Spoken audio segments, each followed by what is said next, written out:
नमस्कार दोस्तों, स्वागत है आप सबों का अपने YouTube चैनल दारासर जीएस सेंटर में।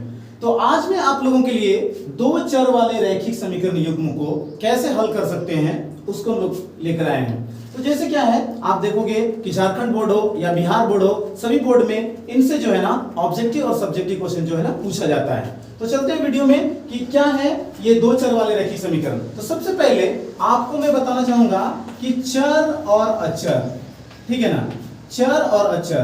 तो जितने भी चर का शाब्दिक अर्थ क्या होता है? चलने वाला, और अचर मतलब खत्म हो जाने वाला। एक ऐसा समय आएगा जो कि अचर जो है ना समाप्त हो जाएगा और चर जो है चलता रहेगा। जैसे आप जैसे ए बी सी डी, ये जो जितनी भी संख्याएं हैं एक्स वाई जेड तक, ठीक है ना, ये सारे जो है चर के श्रेणी में आएंगे, ठीक है ना। और अचर में जितनी भी संख्या है 1 2 3 जो है ये सारे जो है अनंत तक आएंगे। इसको हम लोग अचर की संख्या के में बोलते हैं। अब ये क्या होता है, मैं थोड़ा सा इसको आपको परिचय करवा दूं। जैसे x प्लस 5 बराबर 6 है, इसमें चर कौन है? इसमें आप देखोगे चर जो है आपका x है और ये सब अचर है। ये दोनों एक समय ऐसा आएगा कि ये दोनों समाप्त हो जाएगा और ये जिंदा रहेगा। मतलब ये जिंदा रहेगा, ये सब मर जाएगा। देखिए कैसे होता है। अगर इसका हम लोग सॉल्यूशन करते हैं तो क्या निकलता है, देखिएगा कि x बराबर 6 और ये प्लस उधर जाएगा तो क्या हो जाता है? माइनस हो जाता है। तो 6 में 5 घटेगा तो कितना आएगा? 1। देखिए ये 6 और 5 जो है ना आपका खत्म हो गया, लेकिन x जो है ज्यों का त्यों बना रहा। तो x का वैल्यू कितना आ गया? 1 आ गया। तो ये जो है इसमें चर कितना है? आप देखोगे इसमें चर 1 है, वो को क्या है? x है, ठीक है। लेकिन अभी हम लोग सीखेंगे दो चर वाले रैखिक समीकरण के कैसे हम लोग इसको हल करते हैं। क्या है कि जैसे दो चर वाला रैखिक समीकरण किसे कहते हैं? कि जिसमें दो चर संख्या हो उसको हम लोग, या दो चर राशि पाया जाता है उसको दो चर वाले रैखिक समीकरण कहते हैं। जैसे हम लोग 2x प्लस 3y बराबर 5 लिखें, ठीक है। तो इसमें देखिए चर ये x है और ये y है, तो दो चर ना हो गया, इसलिए हम लोग इसको दो चर वाले रैखिक समीकरण पढ़ते हैं।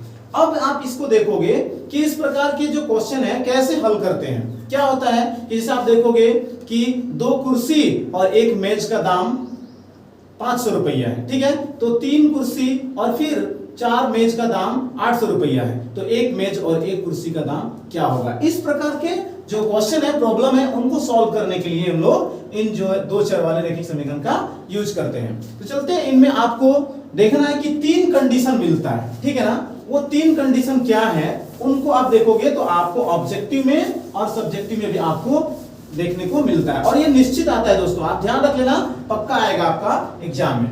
तो क्या होता है कि जैसे दो समीकरण लोग किसी को लेते हैं, जैसे 2x प्लस 3y बराबर 5, और फिर यहां लिख दिए हम लोग 4x प्लस 8y बराबर 3। ये आपका हो गया पहला समीकरण, ये हो गया दूसरा समीकरण। किसी तरह से हम लोग देख सकते हैं कि 2 कलम और 3 पेंसिल का दाम 5 रुपया है, 4 पेंसिल कलम का और 8 पेंसिल का दाम 3 रुपया है, तो उसका कितना कितना दाम होगा। इस टाइप के क्वेश्चन को हल करने के लिए हम लोग कैसे करते हैं। तो सबसे पहले आपको जो इस चैप्टर में जो ऑब्जेक्टिव क्वेश्चन आता है उसको मैं सिखाता हूं। क्या है कि a1 by a2 is equal to b1 by b2 is equal to c1 by c2। आपको ध्यान क्या देना है ना कि ये जो है इससे आपको मिलेगा a1, ये हो गया b1 c1, a1 b1 c1, ये हो गया a2, ये हो गया b2 और ये हो गया c2। तो देखिएगा कि a1 by a2 बराबर b1 by b2 बराबर c1 by c2 जब इस तरह का रहता है तो आपको ध्यान रखना है कि 3 कंडीशन होता है। ये कंडीशन है आपका कि क्या होता है ना कि इसके हल कितने होंगे। हल वाला कंडीशन कि इन दोनों समीकरण को यदि आप हल करोगे तो इनका कितना हल निकलेगा। एक हल वाला कंडीशन होगा और एक होगा उसका ग्राफीय निरूपण, ठीक है ना, ग्राफीय निरूपण। अभी आपको मैं पूरी निष्ठा के साथ बोलता हूं कि आप इसको एक बार देख लोगे तो सब दिन आपको याद रहेगा। देखिएगा ग्राफीय निरूपण, फिर तीसरा होता है इसका संगत असंगत, ठीक है, संगत होगा या असंगत होगा, ठीक है। ये 3 कंडीशन है। तो ये तीनों कंडीशन कंडीशन को आपको मैं अभी सिखा दूंगा। क्या है कि a1 by a2 is equal to b1 by b2 is equal to c1 by c2। जब इस तरह का रहता है तो इसके कितने हल होते हैं, ठीक है।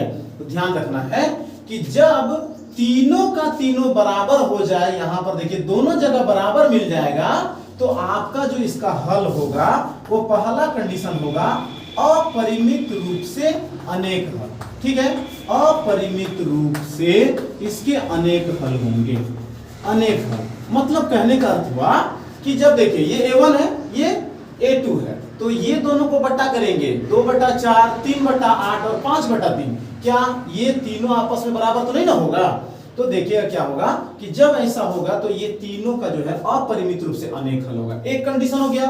दूसरा कंडीशन ग्राफीय निरूपण। जब इन दोनों समीकरण का हम लोग ग्राफ खींचेंगे तो इसका ग्राफ जो होगा एक बिंदु पर प्रतिच्छेद करेगी, एक बिंदु पर प्रतिच्छेद करेगी। प्रतिच्छेद, प्रतिच्छेद का मतलब हुआ ये क्रॉस होगा। क्या होता है कि जब इसका हम लोग हल निकालेंगे तो x का मान y का मान जो है ना अनेक सारा निकल जाएगा। कब? जब ये बराबर रहेगा तब, ठीक है ना। अब ग्राफ निरूपण क्या होगा इसका?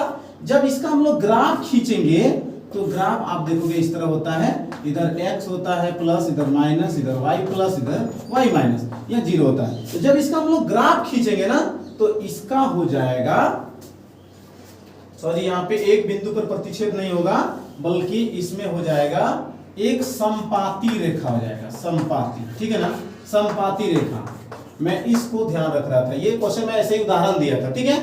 एक समपाती रेखा, समपाती का मतलब जब तीनों यहां जब बराबर आ जाएगा तो इसका जो ग्राफ जो खिंचाएगा वो उसी लाइन पर आ जाएगा, उसी लाइन पर। मतलब फर्स्ट समीकरण का जो ग्राफ खिंचाएगा, रेखा आएगा, सेकेंड का भी वही आ जाएगा, ठीक है। मैं इसका भी उदाहरण देकर आपको बताऊंगा, क्लियर समझ में आ जाएगा, ठीक है। तो इस तरह से आएगा समपाती। समपाती का मतलब उसी रेखा पर वो चढ़ जाएगा, ठीक है।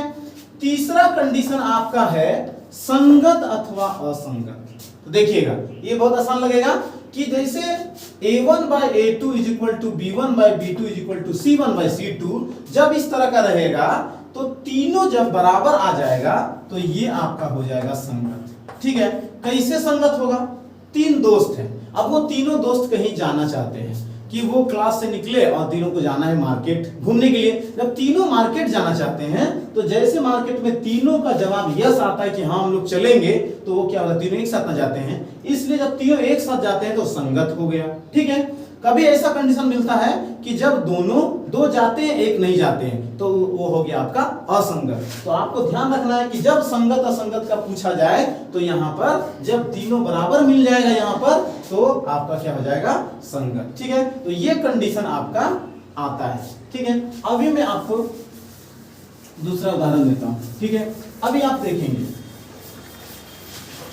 जैसे आपको एक समीकरण दिया जाएगा जैसे a1 by a2 is equal to b1 by b2 is equal to c1 by c2, ठीक है। दूसरा रहेगा a1 by a2 is equal to b1 by b2 is equal to c1 by c2। यहां पर ये नॉट इक्वल टू लगा देना, ठीक। अब यहां पर देखिए तीनों में एक बार मैं सिखा दूंगा। a1 by a2 is not equal to b1 by b2 is not equal to c1 by c2। जब ऐसा कंडीशन मिले तो जब तीनों का तीनों बराबर होगा तो इसका होगा अनेक हल, ठीक है। अनेक हल हो जाएगा, एक कंडीशन हो गया अनेक हल जब बराबर रहेगा। और इसका ग्राफ निरूपण क्या हो जाएगा, समपाती, ठीक, समपाती। अब इसी को संगत असंगत पूछा जाएगा तो ये आपका हो जाएगा संगत, ठीक है। ध्यान रखिए ये आपका निकल गया इसका पहला वाला का कंडीशन। कब? जब तीनों बराबर रहेगा। अब यहां देखिए a1 by a2 बराबर b1 by b2 बराबर नहीं है c1 by c2। जब दो बराबर रहे और एक बराबर नहीं रहे तब इसका जो है हल जो निकलेगा कोई हल नहीं होगा, कोई हल नहीं। मतलब अब बताइए कि दो आदमी जाना चाह रहा है, एक आदमी नहीं जाना चाह रहा है, दो आदमी का निर्णय है, एक आदमी का निर्णय नहीं है, दीज आर इक्वल बट ये इक्वल नहीं है, तो क्या होगा ना कि इसका कोई रिजल्ट नहीं निकलेगा, मतलब दो उन समीकरण का कोई हल नहीं निकलेगा, तो कोई हल नहीं हुआ। इसके बाद अगर इसका ग्राफ खींचेंगे तो ये इसका जो ग्राफ होगा वो समांतर रेखा हो जाएगा, समांतर रेखा। समांतर रेखा मतलब पैरेलल होगा, जैसे आप इसका ग्राफ खींचोगे तो एक रेखा इधर गया, दूसरा रेखा इधर गया, तो ये दोनों क्या हो गया, समांतर रेखा हो गया ना, ये एक दूसरे के समांतर गया, पैरेलल गया है, उसी को बोलते हैं समांतर। कब? जब दो बराबर रहे और एक बराबर नहीं रहे तब ऐसा होता है, ठीक है। अब संगत असंगत में क्या होगा, आराम से इसको आप समझ सकते हैं कि जब मैं पहले बताया था कि ये तीनों कैंडिडेट क्या हुआ, घूमने के लिए चले गए, जब तीनों कैंडिडेट घूमने के लिए चले गए तो क्या हो गया, संगत। लेकिन दूसरे दिन जब फिर घूमने की बात आई तो ये तीनों कैंडिडेट में दो कैंडिडेट बताया, दो लड़के बोले, दोनों दोस्त, कि हम दोनों जाएंगे फिर से मार्केट घूमने के लिए। लेकिन तीसरा कैंडिडेट क्या बोलता है, अरे यार मुझे तो घर में डांट पड़ी, मैं तो नहीं जा पाऊंगा आज। तो क्या हुआ, दो चले गए मार्केट लेकिन एक नहीं गया, तो दोनों तीनों में क्या हो गया, फुटमत हो गया ना, उनके बीच में क्या हो गया, मनमुटाव हो गया, तो ये असंगत हो गए, इसलिए इसको हम लोग बोलते हैं असंगत। अगर आपको ऐसा मिल जाए तो संगत असंगत पूछा जाएगा तो आप असंगत लगा देना, जब तीनों बराबर रह जाएगा, संगत असंगत पूछा जाए तो संगत लगा देना। अब आ जाए तीसरे कंडीशन की ओर। तीसरा में क्या है, तो इसका ये हो गया, ठीक है। अब क्या है, a1 by a2 is not equal to b1 by b2 is not equal to c1 by c2, मतलब ये तीनों का तीनों दोस्त क्या है, अभी बराबर नहीं है। तो सबसे पहले ये तीनों का जवाब नहीं आया कि हम लोग मार्केट जाओगे तीसरे दिन, बोला नहीं जाना है, तो ऑलरेडी तीनों नहीं गए, तो ये तीनों एक तरफ गए, इसका मतलब संगत हो गया ना संगत। क्यों संगत हुआ, क्योंकि तीनों का जवाब था नहीं जाना है, आज मार्केट जाओगे, तीनों दोस्त बोले मार्केट जाओगे, तो बोला कि नहीं, तो तीनों नहीं गए, तो संगत हुआ ना। तीनों मार्केट नहीं गए, इसका मतलब कहां गए, घर गए, तो जब तीनों बराबर नहीं गया तो संगत हो गया। और अगर इसका हल पूछेगा तब इसका हो जाएगा एक अद्वितीय हल। अद्वितीय हल, अद्वितीय का मतलब होता है यूनिक, केवल एक अद्वितीय हल इसके होंगे। और इसका जब ग्राफ खींचेंगे तो एक प्रतिच्छेदी रेखा हो जाएगी, प्रतिच्छेदी रेखा, ठीक है। तो ये कंडीशन आपको ध्यान रखना है, इससे आपका जो है आराम से बन जाएगा। क्या समझे कि इसमें क्या है ना कि जब दोनों का दोनों यहां पर कटा हुआ मिलेगा तो क्या होगा, केवल एक हल होगा, मतलब ओनली x का मान और y का मान निकलेगा, जो उसमें चर दिए रहेंगे उसका।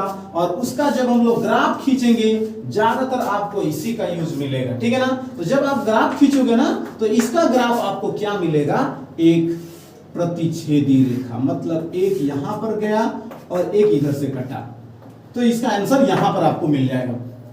तो इसी को बोलते हैं एक बिंदु पर प्रतिच्छेद करती है, वो एक ही बिंदु पर दोनों को क्रॉस करेगा, काटेगा, ठीक है ऐसा। और संगत असंगत पूछा जाएगा तो जब तीनों का जवाब नो आया, मतलब मार्केट नहीं गए, घर गए, एक तरफ इधर जाना था, उधर जाने की बात किए तो नहीं गए, तीनों का तीनों डिसीजन इधर करने का हुआ, इसका मतलब तीनों संगत ही हुआ, ठीक है। दो कंडीशन में संगत, एक कंडीशन में असंगत, मतलब जब तीनों का जवाब यस तो संगत, मतलब जाना है यस तो संगत, और तीनों का जवाब नो मतलब नहीं जाना है तो पर भी इधर गए, इसलिए संगत हो गया, ठीक है। और असंगत मतलब दोनों में फुटमत हो गया, दो गया एक नहीं गया तो असंगत, ठीक है ना। तो दोस्तों इस टाइप का आप इसको बना सकते हैं। और हम लोग देखते हैं इस पे कुछ एग्जाम्पल, ठीक है।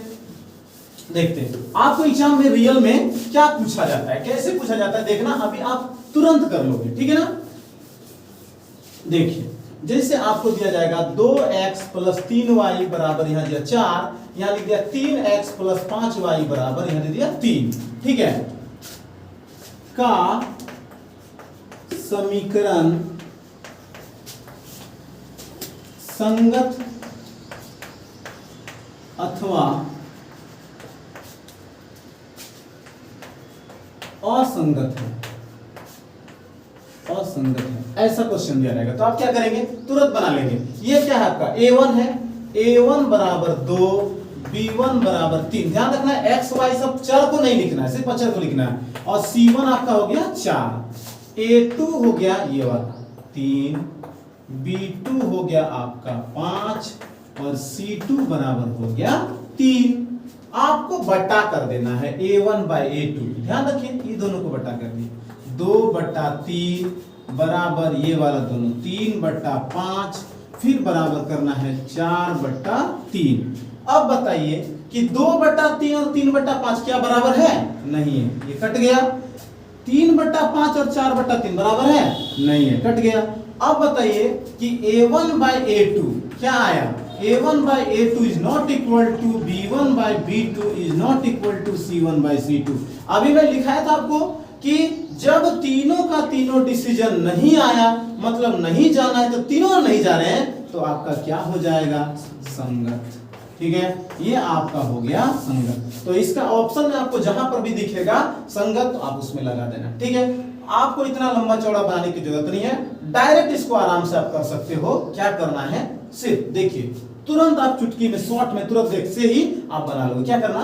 2/3 तुरंत लिख देना, 2/3, 3/5 और 4/3 क्या बराबर है? नहीं है, तो क्या हो गया आपका? संगत।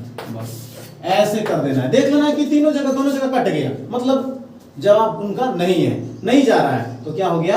संगत। ठीक है, ऐसे कर सकते हो आप। इसका स्क्रीनशॉट ले सकते हैं या फिर इसको नोट कर सकते हैं। फिर यदि आपको, मैं एक और क्वेश्चन दे रहा हूं, यदि आपको ये क्वेश्चन दिया जाए तो आप क्या करेंगे? देखिएगा, ये सब ऑप्शन में देता है। ठीक है, ऐसे लिख देगा, समीकरण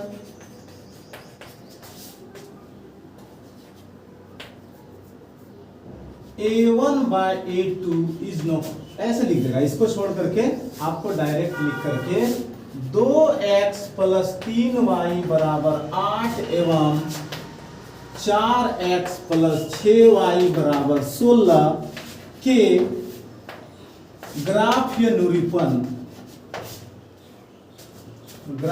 निरूपण क्या होगा? ठीक है, क्या होगा? आपको ऑप्शन में दिया रहेगा संपाती दिया रहेगा, समांतर दिया रहेगा, फिर प्रतिच्छेदी रेखाएं। ठीक है, ये दिया रहेगा। और फिर डी में आपको दे दिया जाएगा none ऑफ दिस, मतलब इनमें से कोई नहीं। आप क्या चूज करोगे? तुरंत देख लेना है, कुछ नहीं करना है, आप देखते ही बना लोगे। देखिए ये a1 है, इसका फर्स्ट, इसका फर्स्ट 2/4, इसका बीच वाला तो 3/6 और इसका लास्ट वाला और इसका लास्ट वाला 8/16। अब आपको देखना है, अगर कटेगा तो कटाना है आपको। ठीक है, 2 एकम 2, 2 दूना 4, 3 एकम 3, 3 दूना 6, 8 एकम 8, 8 दूना 16। देखिए 1/2, 1/2, 1/2, सबका 1/2 बराबर है ना। तो जब तीनों का तीनों बराबर है तो उसका जो ग्राफ जो खींचा जाता है, ग्राफ निरूपण पूछा है, ध्यान रखना है। तो इसके क्या होंगे? जब तीनों बराबर होता है तो आपका हो जाता है समपाती। मैं पहले लिखवा दिया था, आप उसको पीछे करके आप देख सकते हैं, समपाती होता है। क्यों? क्योंकि जब तीनों का तीनों बराबर होता है तो उसका जब हम लोग ग्राफ खींचते हैं ना, तो एक ही लाइन पर चढ़ जाता है।